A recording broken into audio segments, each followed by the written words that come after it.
So thank you to everybody for joining us for day 2 of the Interdisciplinarity and Digi Research Spring School. We're delighted to have Jamie Davies joining us today online from England. Jamie works for the Arts and Humanities Research Council in England. He's a senior project relations manager and engagement manager. But the way I would describe it is that Jamie understands the research funding environment like nobody else. He's involved with Horizon, he's involved with HERA, he's involved with North Face, and he's going to give us a talk today about his perspectives on funding, why interdisciplinarity is important in funding, and to try and guide you guys through the funding process, to appreciate that funding goes to everybody, or funding can go to everybody, so there's no reasons that you guys shouldn't be applying for it. This session is going to be recorded, but we will be cropping out elements of it. So there's some aspects of it where Jamie's going to ask you about your experience of research funding, and we won't be using those online because you'll be talking about your own personal experiences. The things that will be going online will be Jamie's talk and Jamie's discussion. So feel free to ask any questions that you want freely. They're not going to appear on YouTube in the distant future. So over to you, Jamie, and thank you very much for being here today. Cheers, Ruth. Thank you. Good morning, everybody. So I'm just going to share the screen, so hopefully you can all see that in a second.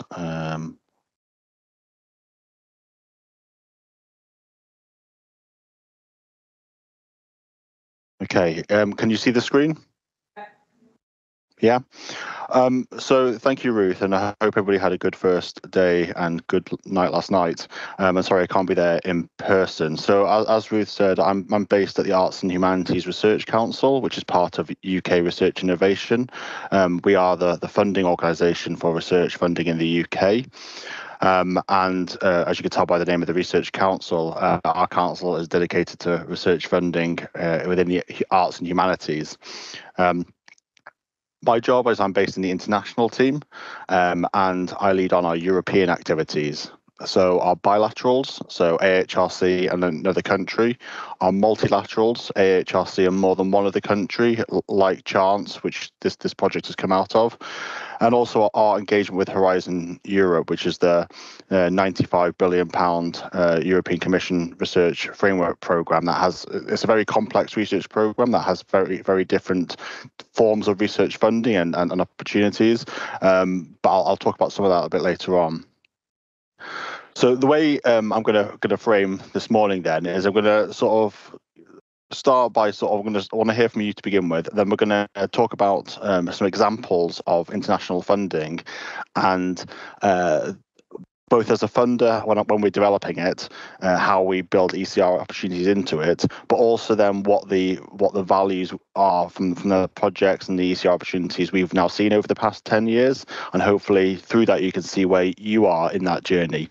I'm then going to talk about sort of AHRC and ECRs, and think about the different definitions of ECRs and what that means for research funders. And then I'm going to talk about Horizon Europe and then also funding opportunities at the end. We're going to keep this quite informal, and there are, as we said, there are periods which I really want to have that discussion with you, and there should be some microphones when we get to that stage for you to ask those questions. I'll talk a bit about the Mentimeter when we get to that stage. So apologies about there's some text, some slides with a lot of text, but you are going to get a PDF copy of these slides, and also, as Ruth said, this has been recorded as well from now on. So just to start with CHANSE, and hopefully Ruth yesterday explained CHANSE as sort of this particular event is funded through the timed project, which is from CHANSE. But CHANSE is the acronym for the Collaboration of Humanities and Social Science in Europe. It is an EU-funded programme which includes 27 research funding organisations from 24 countries. It came about when two research funded networks, so the HERA, the Humanities in the European Research Area, which is the humanities-focused funding agency network, and North Face, which is the New Opportunities for Research Funding Agency Cooperation in Europe network, which is the social science network, came together to ask the EU for funding to deliver this interdisciplinary programme. This was actually funded through Horizon 2020, which was the predecessor to Horizon Europe, and it's active for between 2001 to 2026. And through that, we launched a call back in 2021 on the theme of transformations let's just move the mouse. There we go. So transformations, social and cultural dynamics in the digital age, and this international funding call led to 366 applications, and 26 projects were funded in 2022. One of those being the timed project, which is why this event is being held today. And as you can see from the outset, this programme was all about interdisciplinary collaboration. It was about the humanities funders and the social science funders coming together. And that was quite a moment, because those networks had worked independently for about 10 years previously. Just the first time here at North Face came together. Oh, sorry, just put my slides back on the screen.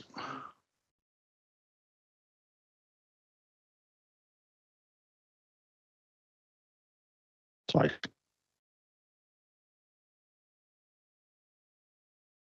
Okay, can you see that again? You see that, Ruth? Yep, we can see.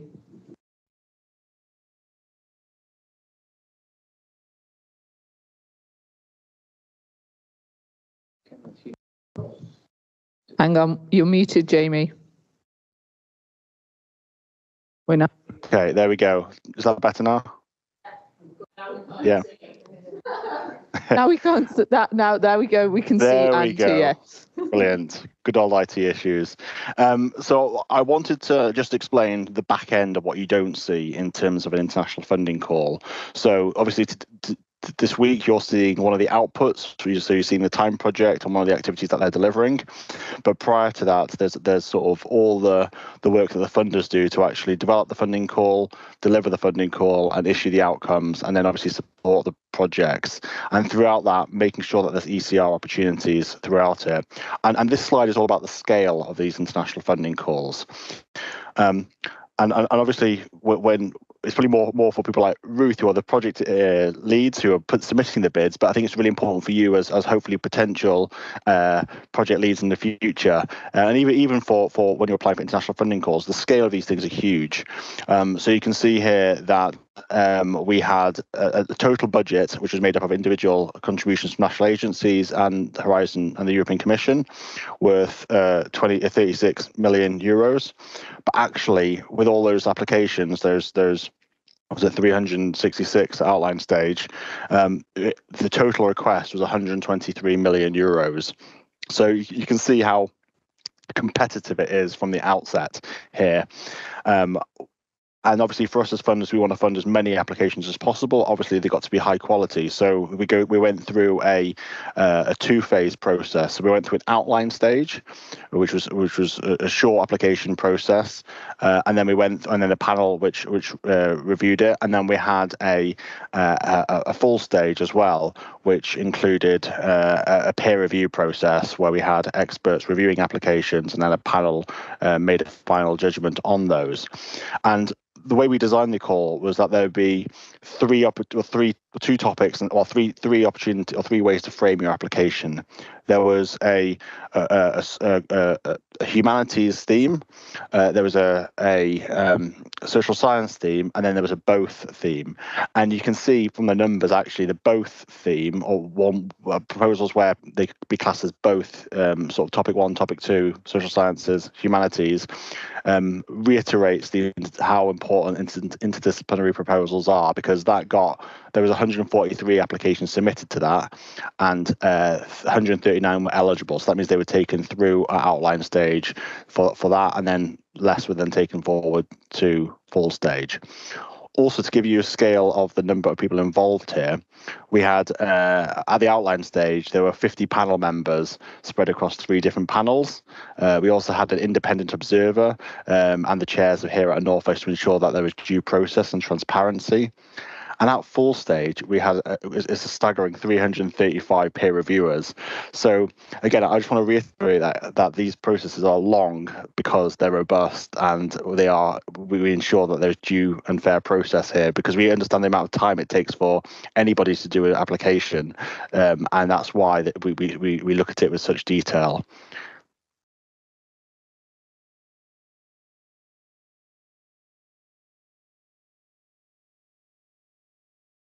Amy, you're muted again. I think it's every time I change a slide, so I'm going to remember that now. I want to share this slide because I want to show you the diversity within the projects or the proposals. Sorry. So also the idea that there's a one-size-fits-all to projects or proposals is wrong. You can see here that the minimum requirement was that there would be four partners from 4 different countries. But you can see here that we had most had about 5, but we had a couple with 11 partners. And I'm sure Ruth will tell you over coffee later how difficult it is to manage a small number of partners. You can imagine how difficult it would have been with 11 partners. Now, the rationale was down to the project leaders then for them to come up with what worked best for them. So they had to find a way to ensure that a team was made up of the expertise and the in-country collaboration to address the research question. So again, I just want to reiterate that there is no one size fits all here. Move on to the next one. So some key figures then. So as I said, 366 applications, 90 were invited to full stage, and then there were 26 that were successful. And that was a 7% success rate. But then within those 26 projects, we've actually got 627 team members. And that shows you the scale of these projects. So I think some people might assume that when we're funding with these international projects, we're maybe just funding a lead academic from that country, and then we maybe just fund one postdoc. But actually, as you can see by the numbers there, the teams are really varied in their scale, and that's because we really wanted to ensure that these opportunities were inclusive and allowed for early career opportunities. And this funding call is not alone in that respect. Another example here is of the academic age, and this shows you the numbers with regard to the different the composition basically of those 600 individuals. So through the 26 projects, we funded 147 postdocs. There are 203 senior academics. There are 140 pre-doctoral researchers, and then there are 138 other personnel. So they may be technicians, or they may be project managers, or that kind of role as well. So again, really want to emphasize that point that these international funding calls are designed to provide inclusive and broad research teams.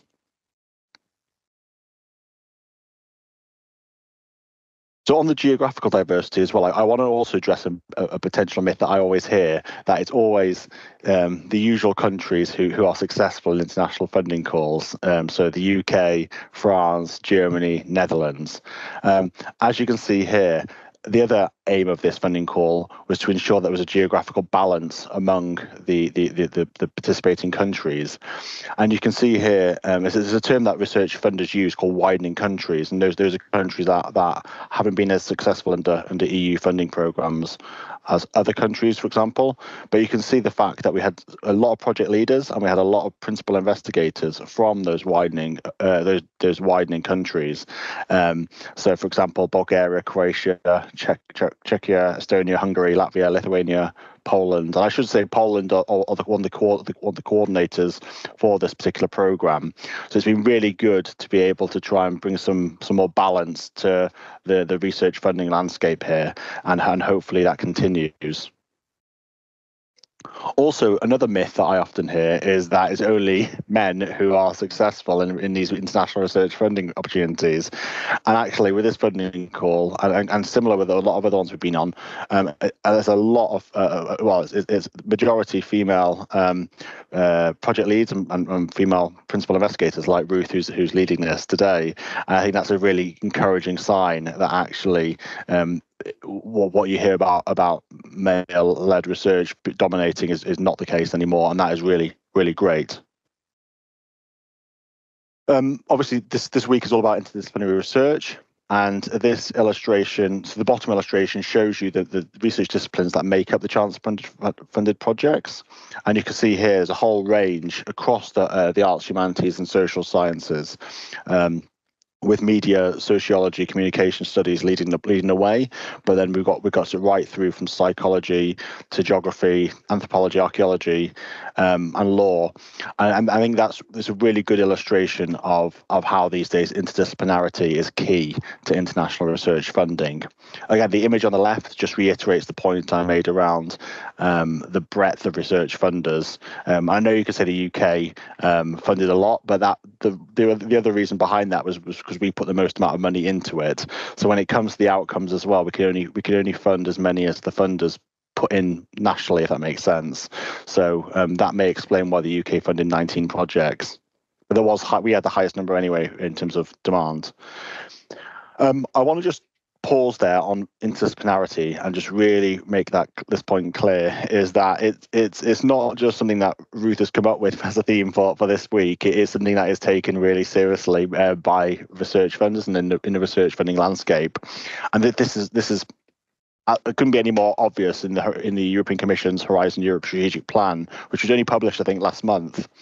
And there's a section there which explicitly states the importance of this. So it says the increasing complexity of emerging phenomena cannot be fully understood or addressed from within knowledge silos and requires confrontation and collaboration between diverse methods and approaches to the study of the same issue.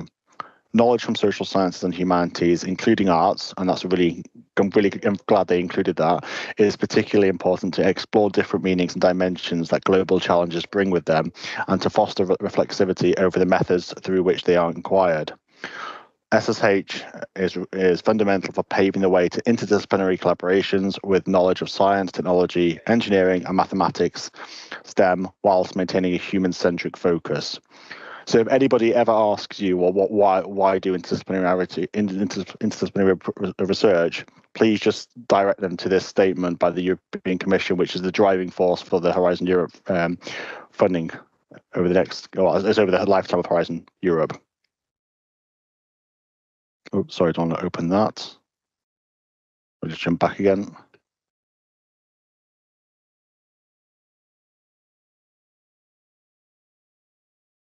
Okay, so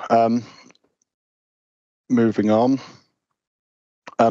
Again, there's lots of other examples I could give you to reinforce this. And I don't want to dwell on this too much, because obviously the fact you're here this week, you understand the importance of interdisciplinary research. But there are loads of other reports out there that you could use to also demonstrate this point.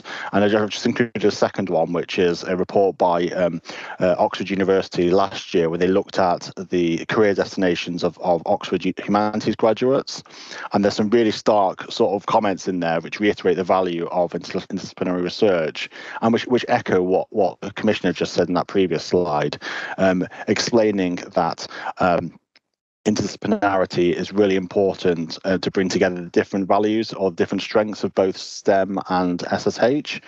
And I think there's some really nice descriptions here about how humanities subjects can enable deep thinking around big issues, but how they can also through the particular skills of different skills and methodologies of different disciplines, they enable research to look at things in different ways.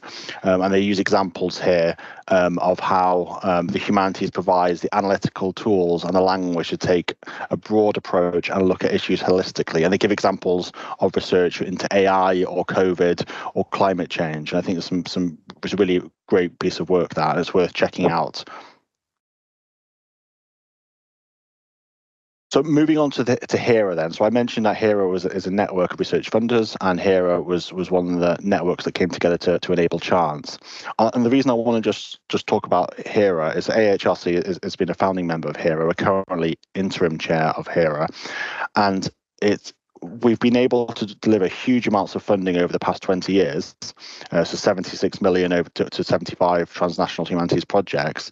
But what we were able to do a couple of years ago was we funded a knowledge exchange fellow, so two academics, to look at the projects we funded over that period of time, and to provide insights into the added value, the leverage, and career progression within it. And it was the first time a international funding program or network has been able to do this.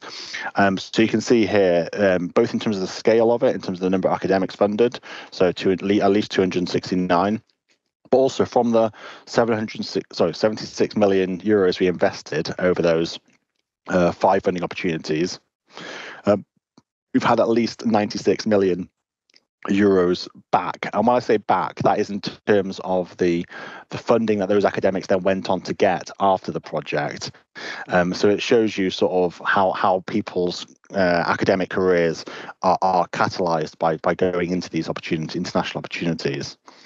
Also within these projects, they grew as they developed. So projects over the course of the lifetime, projects started with, well, there's a total of 325 project partners, but by the end of it, it grew to 852. And that shows you how projects can naturally grow and more people can join through the lifetime of them. In terms of pre-doctoral and postdoctoral, so we funded at least 124 PhD students through it, but then projects went on to secure additional funding to enable another 44 PhD students to be funded through projects. Same with postdoc, we directly funded 238, but then projects went on to gain additional funding to fund another 12 postdocs, and that additional funding came through national sources. So, for example, AHRC's doctoral schemes, but also, as we heard in the room earlier, Marie Curie funding opportunities from the EU. Some of the main achievements from HERA over the years, and it's similar to what you're experiencing this week, really, is we really put an emphasis on early career support and capacity building. So we had some residentials like you're having. We had one in Slovakia back in 2018. We also did a series of online networking events during COVID, and then we had an ECR day in Poland back at the closing conference in 2022. We also developed supporting research reports and impact reports and conferences and a toolkit. And I'd recommend you look at the toolkit for knowledge exchange. It's a really good example of some of the tools we developed for you and others in the research community. Now, on the next couple of slides, one thing, these are direct quotes from the report that was produced, and again, Ruth will share the link to the report afterwards, so you can have a read of it. But there are some fantastic quotes in here. I'm going to include some examples here. But while I'm reading these out, I want you to think about where you are in your journey, and hopefully in say 5-10 years time you might be one of these quotes on these screens that Ruth or others will be giving to show sort of how being involved in this or being involved in a research project has catalyzed your career.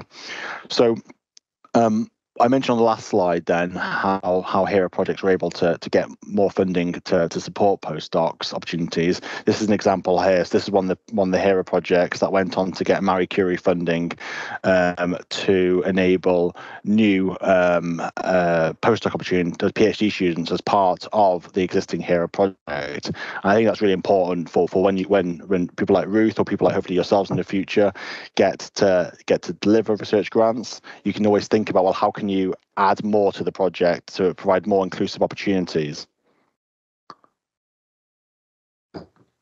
Another quote here is by a guy called Dr. Robin Finlay, and he was a postdoc on a HERA project between 2019 and 2022.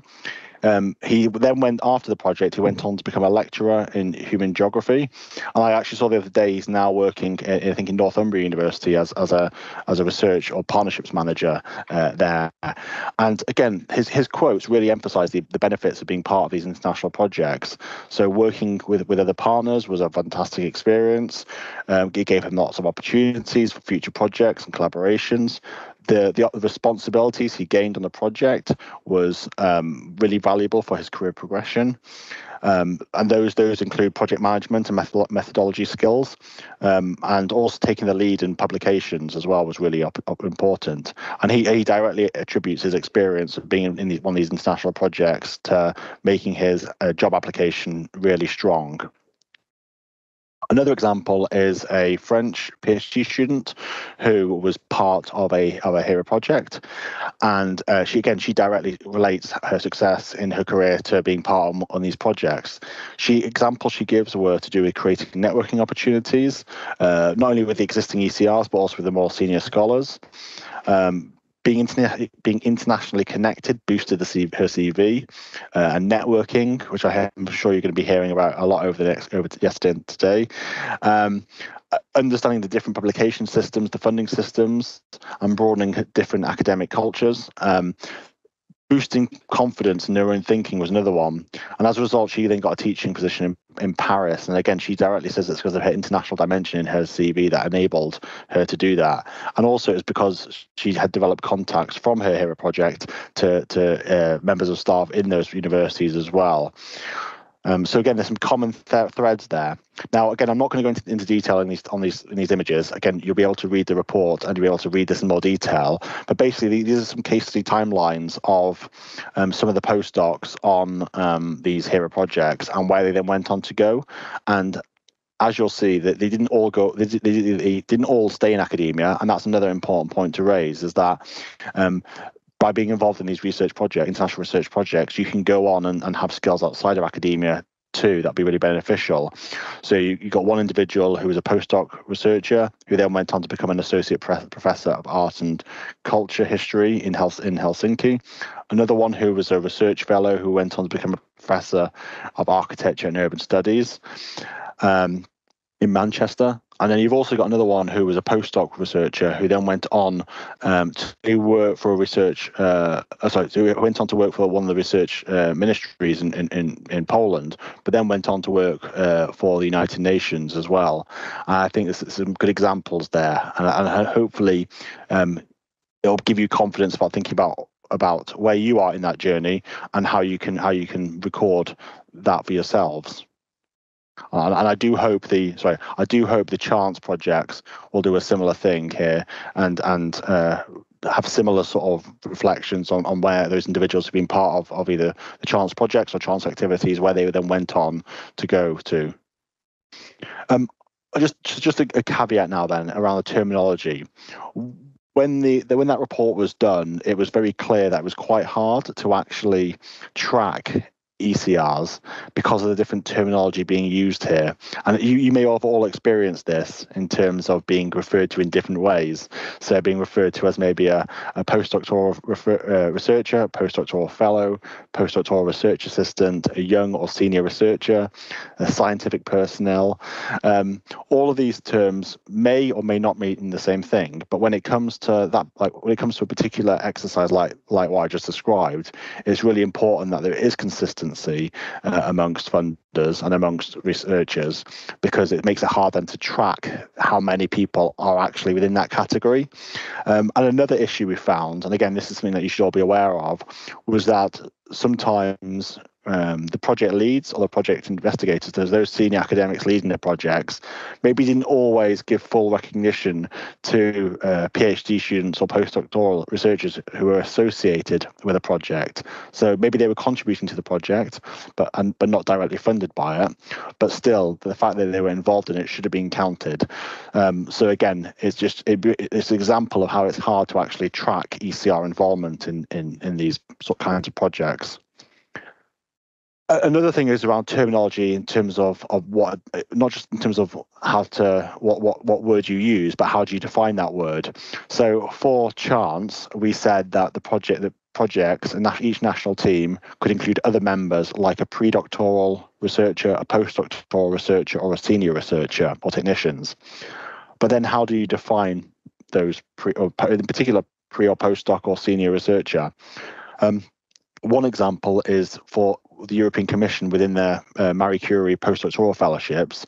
They say that applicants should have a PhD at the time of the deadline of the application. They should have successfully defended their doctoral thesis, but if they've not yet been formally awarded, they could be considered to be eligible. Likewise, if they have a PhD, they must have at least 8 years of a maximum of 8 years in research. So again, it's that period between getting the award and 8 years of research experience from the date of the PhD degree. That doesn't include research or career breaks. So you can see how that's just one example of how to define it. In AHRC, again, I'm not saying the UK is good at this, but we've got a different way of doing it.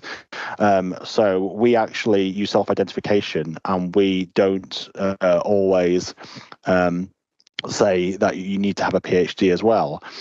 We could say that actually if they've got equivalent experience, that counts. So this was the definition actually used previously up until the beginning of this year. So we did say a sort of an ECR was within 8 years of a PhD award. But also we said they could be equivalent or an equivalent professional training experience. And that's really important because it broadens and recognises the similar skills and expertise that those people may have had who've gone down a non-academic career.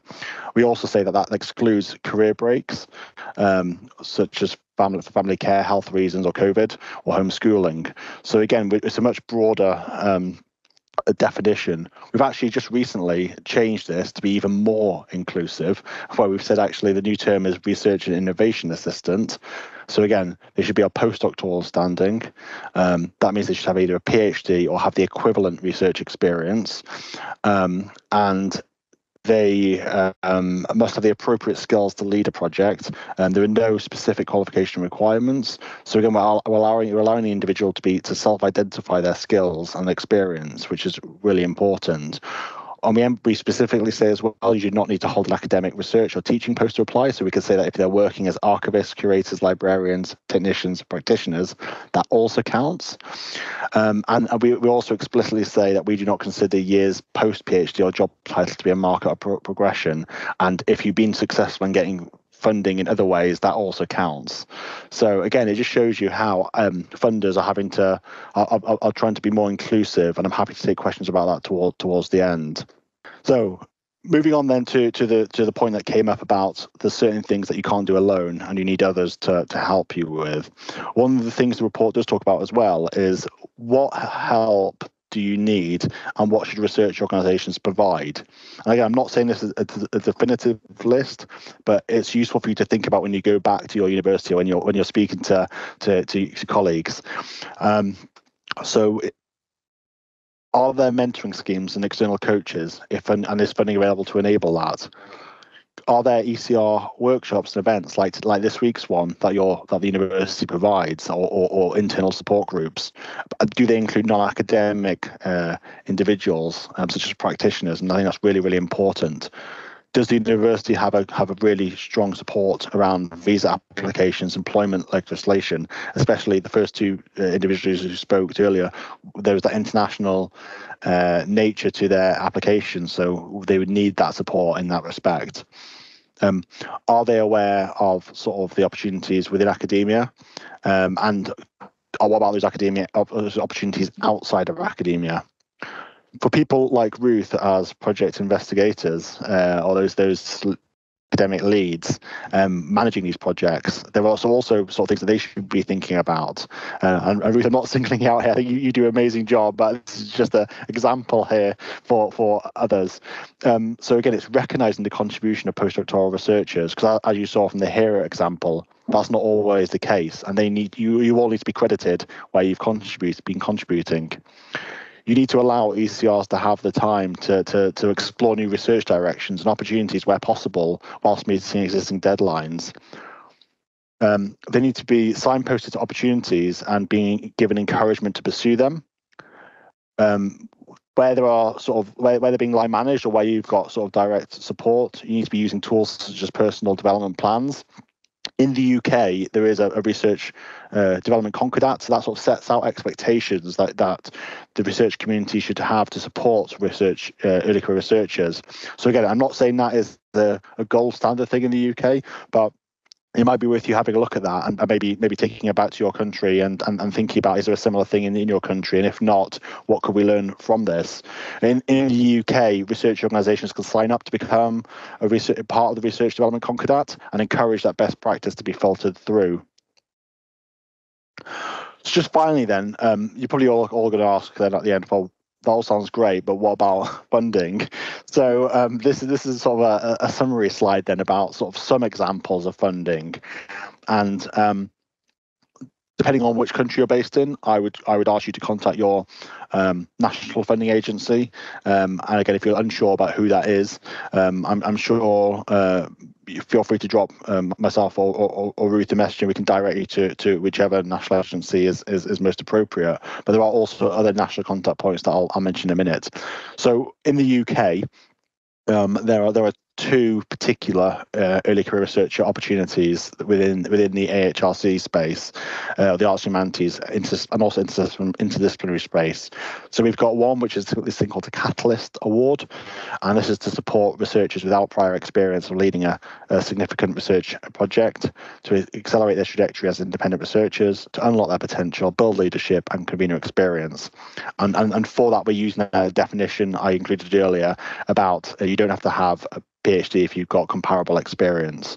There's also a more sort of a cross UKRI, a fully interdisciplinary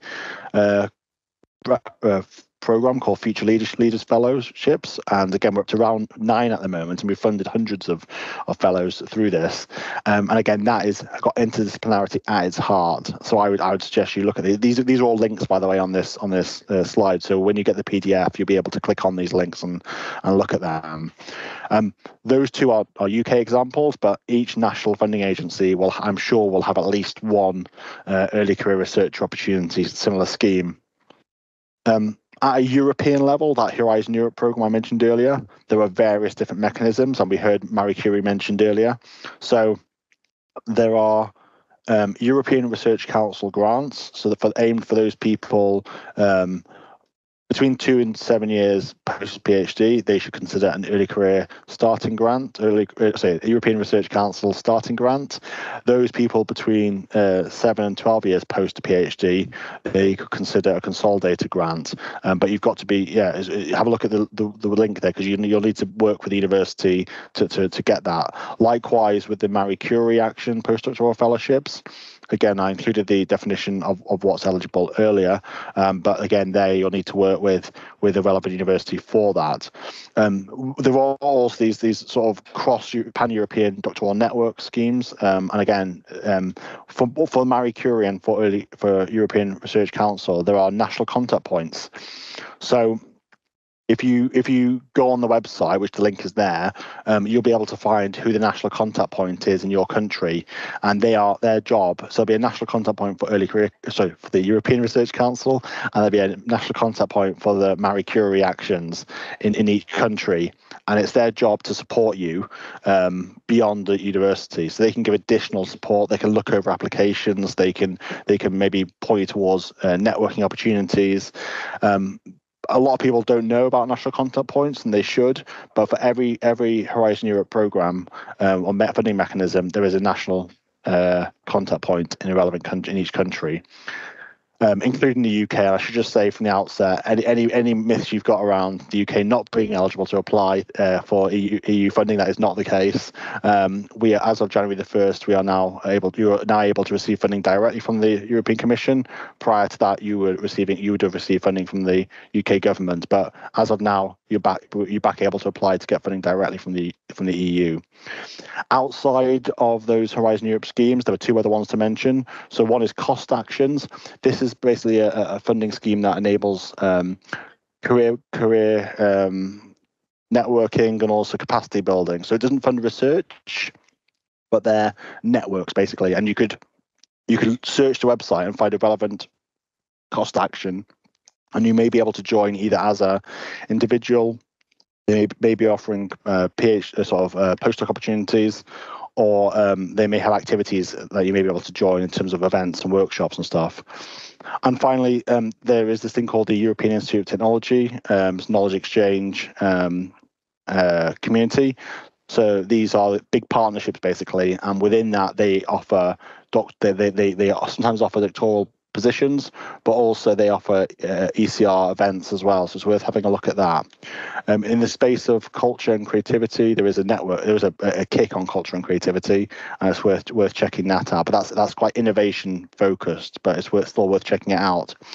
There are other things to check out. So there's a project called Atrium, and they're currently offering travel grants to enable you to visit sort of various research infrastructures or archives across Europe. So there's quite a diverse range of things. So the top advice would be speak to your university, speak to the relevant national contact point, check out a thing called EURAXES, so EURAXESS, and it's basically an online website that collates in particular early career research opportunities for postdocs. So it's worth checking that out and signing up for that. But again, you'll get the slides, so you can click on those links and have a look at that. Just finally, then, before questions, just some last tips on myself then. So be active on social media. Even though Twitter may not be as strong as it used to be, it's still important to be part of that, and also LinkedIn, I'd argue. Keep your web profiles up to date. Consider being an expert evaluator or a peer reviewer. I mentioned earlier the number of peer reviewers we had with the CHANSE program. Again, you can either contact your university to ask how you could be a peer reviewer, or you can look on the European Commission website potentially if they have relevant opportunities open. You've also done the right thing by coming to this event this week. It's a good example of how you can go to these opportunities, network, and you never know who the people in the room you will potentially work with or contact in the future as part of career development. Look at existing projects. So if you don't know, there are public databases available for EU-funded projects or nationally as well. So at the EU level, there's a thing called Cordis, and that lists every single EU-funded project to date, and you can get inspiration or find out who the key players are by searching that. In the UK, it's called Gateway to Research, and in other countries, you'll need to find out what the equivalent is, but most funding agencies these days have that. And as I emphasised in the previous slide, have a conversation with a national contact point if your university isn't able to help, but equally if there's a particular funding opportunity that you want to apply to that is EU funded, and speak to the relevant national contact point, and the link is there for that. So thank you very much. There was a lot of information there, but I want to leave time at the end for any questions. So I think we've got about just under 20 minutes now, Ruth. Yeah. Thank you so much, Jamie. That was a really useful overview of the funding opportunities that are available in Europe. So we'd like to open the floor now to give you guys the opportunity to, as I said yesterday, to pick Jamie's brain, because Jamie wears many funding hats and has got a lot of experience of the funding process. So hopefully you can take this opportunity to answer some of the questions that you wouldn't normally get to ask of someone who's so involved in the European funding landscape. So over to you guys with questions as they come in.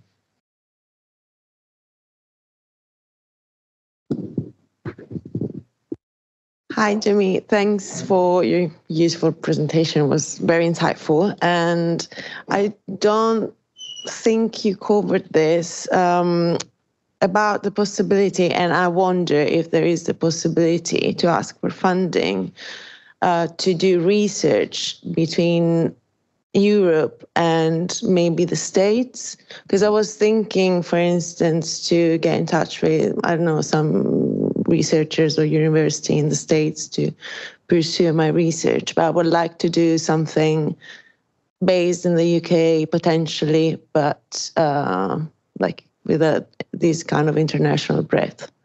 Yeah, so thank you for that. as I said at the beginning, that my role in AHRC is Europe focused, but obviously I've then got counterparts who look at other parts, who manage other parts of the geographical portfolio. And just I'm really speaking from the UK and from the AHRC now, but we do have programs with the US. So we had a program on digital scholarship in museums, and we were funding joint projects between the US and UK on that, and those were research grants like CHANSE funded ones, so where you'd have a senior academic and then a postdoctoral researcher within that. But also we have again, we also have things like we do have a mobility scheme as well in the UK, but they are linked directly to our AHRC funded doctoral opportunities. So that's quite a limited one.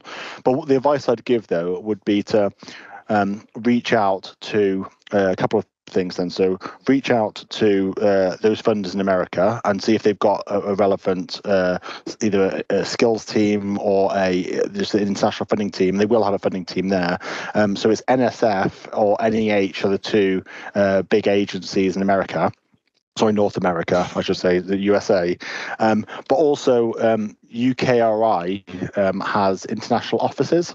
So we've got an office in Washington, I think it is, that covers North America. We've got one in China, we've got one in India, we've got one in Brussels, and other funding agencies nationally as well. So if you're not based in the UK, I know DFG in Germany, they've got similar setup where they've got bilaterals with other countries, and they also have offices in other countries as well.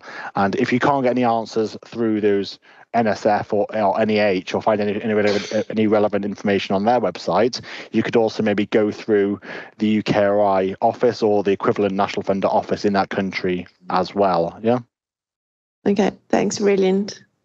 No worries.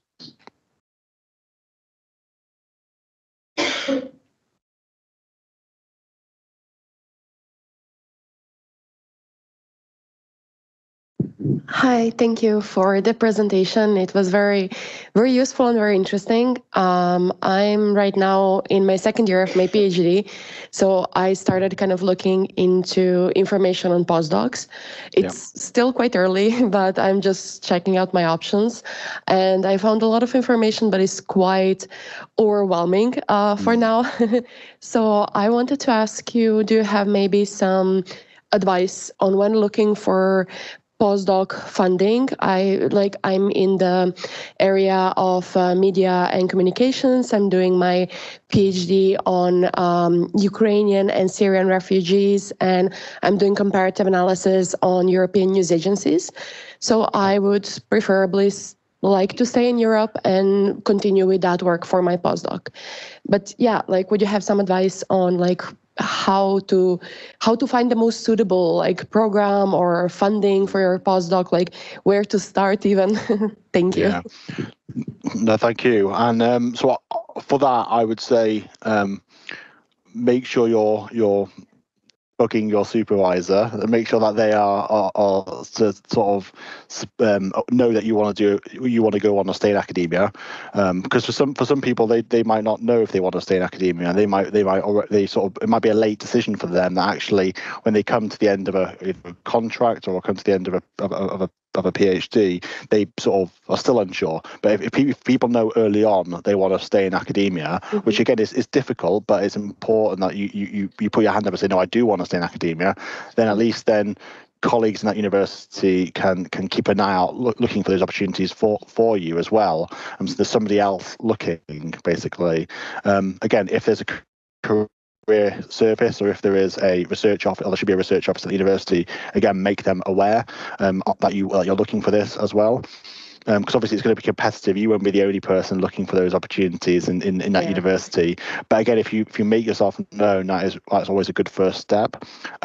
If you know, again, you talk about communication as an area of interest, familiarise yourselves with the big conferences in that area, and try and attend either with a bursary or to get the university to pay for you to go out to those, and just do that sort of that subject based or discipline based networking, and know who the players are. There's also no harm in contacting those individuals, and again, I must admit, I've got no shame when it comes to this, and like reaching out directly out of the blue to somebody to say, hey, I'm really interested in this, I'm looking for an opportunity, can you let me know? Or have you got time for a conversation? Again, they may be busy, they may ignore your email, or they may actually have sort of 10 minutes for a call. But I think just getting your name out there, knowing who those networks are, knowing sort of who the big players are, because sometimes with these opportunities, especially with postdoc opportunities, an academic may already have a postdoc in mind when they put the bid in, and you might be that individual who you may be working with you may have an association with an academic, and they may put you into a bid, but in a number of instances they're unnamed and they are competitive, as you all know. So again, it's a matter of just being plugged into those existing networks. So when those opportunities do come round, and often, unfortunately, due to pressures that people like me put you all on in terms of very quick spend, it means that often sort of there's quite a quick turnaround between when we announce a funding for a project and when the application for a postdoc goes live and when they've got to start by.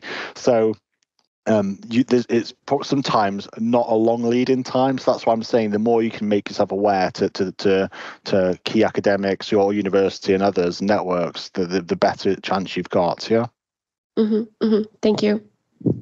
No worries. Can I just jump in and ask you one of the questions that I suspect is on a few people's lips here, and one of the things that I would have loved to have known, and to be honest, still want to know now. I mean, you're involved in the funding process, and you see many applications with your many different hats. What would be your top tips for writing a good grant application? And what would be your top things to avoid doing? So what would you say some of the pitfalls are that you see in the applications that you might be exposed to or reading? So tips and things to avoid would be great, I think, for this audience. Yeah, so I think there's some common ones. Doesn't matter whether you're applying for like a mobility scheme or a research networking scheme or research grants, is making sure you work with, well, if you're doing it by yourself, that's one thing, but if you're working with others, again, making sure you just get the basics right. So the amount of times we've had to make things ineligible because they've gone over the budget limit, or they've not correctly entered their details in terms of the amount of time they're contributing to a project, or they've maybe not put the full details about their which institution they're going to be based at and who's going to be supporting them, or not provided, if it asks for a head of department letter of support, they haven't done that. So it's those basic things are often where people fall out at the first hurdle. And as you saw with the stats from the CHANSE call, there were a number of projects that didn't make it even before it got to outline stage. So in that period of eligibility checking, there were a number that even got phased out then, even before it got through to outline stage panel and then peer review process. And it's and if you can get through to peer review, which is obviously the stage in most funding applications, or goes through to panel, you've obviously got a greater chance, because then they're actually able to not look at the I don't say the boring bits, but they're able to focus on the actual heart of the content, which is the research question, how you're going to be doing it, and what impact it's going to have. But if you're not able to get the basics right in terms of being able to say how much it's going to cost, where you're going to be based, how long for, what support, if that's necessary, you'd be surprised how many don't get that right. And what about things sort of? What about the applicant, like the interesting stuff? So when we're talking about like the content and what would your tips be for the people in this room? Would it be that your application needs to be highly detailed in terms of like all the fine points of your theories and your methods, or would you say a safer strategy is to go for a message that a reviewer can understand and framing the problem in a way that makes it sensible and accessible to review? Because I think one of the things that we realised during our application was that the reviewers are experts, but they might not be as expert in your project as you are. So how one of the key things we were keen on is how do we make this very complex issue understandable to people who are busy and may only give this a 10-20 minute read, despite the fact that I've been up for 2 weeks with no sleep trying to write it. So what would your thoughts be on that sort of thing, Jamie? Just to begin with, one thing I didn't mention is I showed you the stats about the number of peer reviewers involved in the CHANSE program, but given the theme of this week on interdisciplinarity, the way we deal with it is that often in applications you're asked to choose a discipline as your primary discipline and then a secondary discipline, or a primary and then a list of others. It's really important you choose that carefully, because that then leads to the peer review process. So we would then, so for example, if you had a project that had communications or media studies as your primary classification, and then maybe archaeology or English literature as your second one, in the peer review process we would assign a communication/media studies person as maybe as one of the peer reviewers, and then we'd have an archaeology or museums person as a second peer reviewer. And that way it could address the interdisciplinary nature of your proposal, because I think in the past maybe some funding applications have maybe just been given 2 peer reviewers from the same discipline, which obviously that won't be able to recognise or consider the nuances of an interdisciplinary proposal. So I would say if you're applying for a project where they ask for that, do think really carefully about what you choose, and also make sure that is then not just reflected in that box, but in how you then communicate it throughout the document, so that you are then referring to methodological approaches that reflect those within communications or archaeology. So, for example, you don't end up writing, maybe your methodology section is all about philosophy, but actually you said actually the primary classification is communication, media, and archaeology secondary. You can see the mismatch there. So it's making sure you're consistent in terms of that. Also, I would say you've got to have a really clear summary. So I know everybody always worries about a research grant title, but actually the summary, so how you define it within usually around 300 to 500 words, is really, really important.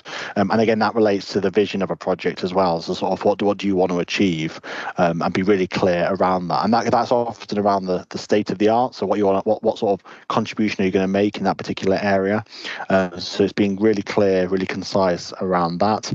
And then the methodology, I think where you can, try and include sort of Gantt charts or visualizations where possible, because obviously methodologies can be quite complex with various different work packages or different, especially in international projects where you've got, say, 4 different teams working on different parts of the same project. It's really important that you're showing how they all intersect and that they're not all working in silos. And the same thing if you're applying, say, for a mobility grant, that you've got to be really clear around, well, why do you want to go to that particular institution, and then how are you going to make the best value for money for being there, in terms of that is going to be important. So value for money is another area we've not touched upon, but that is an area that funders do take seriously. And the other one to think seriously about is environmental sustainability. So I should say the other part of my job that I try and do is I'm AHRC's environmental sustainability lead. So trying to think about how we can improve the environmental sustainability within research projects. Now, obviously, you've all either flown or taken the train or whatever to get there, but that is not. We're not saying you don't have to do that. I think it's like, as we saw during COVID, not being able to meet in person it can be a bad thing, and being the opportunities you're now going to get by being in this room and by say me not being there is very different in terms of the benefits of that. So, but it's about when you're building your application, you've got to really justify from an environmental perspective as well, why do you need to travel in person, and how frequently, and are there ways in which you can do it low carbon? I know the world at the moment is not geared up for low carbon travel, unfortunately, but think about that as well as part of your application. And I think we're going to be seeing that a lot more. I think that'll be scrutinised a lot more in the coming years. Likewise, digital sustainability is going to be scrutinised a lot more in the coming years.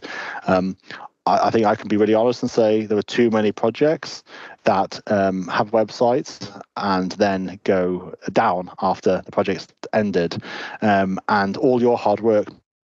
Maybe if you've been working on a project as an ECR, maybe running the website or submitting deliverables onto the website, it just gets lost, and that's not good enough. So I think if you can think about how you can develop your skills in digital sustainability and environmental sustainability, and then communicate that in an application as well, that'll give you some extra credit, I think, and put you in a good standing for the future. Yeah. Thanks, Jamie. That's really helpful. We've probably got time for one more question before we break for coffee. Is there anyone who's got something they'd like to ask Jamie in this last moment? I mean, I think it sounds like you've satisfied everyone's desires for knowledge about research funding. I mean, one of the things that I would say, and Jamie, you can comment on whether you would agree with this. I distinctly remember when we were applying for this CHANSE project, spending a lot of time forensically reading the grant call. So not just looking at the headlines of, this is what we're interested in and this is how you apply, but going through every line in the documentation that was provided for us, and then trying to really tailor our application to exactly what was being asked for, including picking out, like you notice when you read these types of things that there are certain phrases and words that will keep appearing, and you start to suspect that these might be important words and maybe you should translate them into your own document. And I think that it's very difficult when you're early in your career to try and make the decision between, do I just have a sort of spray and pray approach to grant applications and send off 1 million and hope that one comes back, or do I really take a really long amount of time and careful thinking into one? And I don't know which approach is correct, but our experience was that taking the time and really thinking about what the funder wanted, so not what we wanted to do, but what was likely to get us funding, and writing the application for the funder rather than necessarily just for us. And I think it comes back to what you were talking about, Jamie, in terms of the disciplines that you pick when you're submitting an application. You have to get your head around the idea that you're not writing this for you. You're writing it for them, and it has to be understandable for them, and it has to resonate and land with them. It can't just be a system where you write your thoughts and your wishes and just hope and pray that somebody else thinks they're a good idea. And I think, Ruth, we do see examples where, say there's a funding call on a theme of crisis, because I think we've just done one recently, and an academic may have been unsuccessful in a previous funding call, for example, CHANSE. They maybe try and wangle their application into that other one, and sometimes you can do it, sometimes you can't. But I think it is about, you can't just repeat the same thing. You've got to reframe it. You've got to think, does it actually fit? Does it not? Unfortunately, we can't look over applications. But as I said, the Horizon Europe opportunities, you can submit draft applications to the national contact points. But even before that, I would ask, are you eligible is the beginning question. And if you're not sure about that to begin with, have a conversation with whoever is leading that one. If you are eligible, then obviously get people to do that hard work, but then also get people to look at it. And often maybe a university will ask you to submit it to them first before submitting it. And then if you're applying to an EU funded one, submit it to the national contact point for them to look at before you finally submit it to the funder. Yeah. So I think the message is, take all the help that you can get, ask for previously successful grant applications so that you can see the way people wrote, and you can see that people should be willing to share these with you. And and seek help when you can. Jamie, thank you so much for joining us today. It was really useful, and we hope you have a great rest of your day reading all the new CHANSE applications that are going to be coming through. Definitely, thank you. And again, Ruth will share with you those links and documents in the coming days. So thank you very much, everybody, and hope it was useful. Yeah. Thanks, guys. Thank you. Cheers. Thank you. Bye.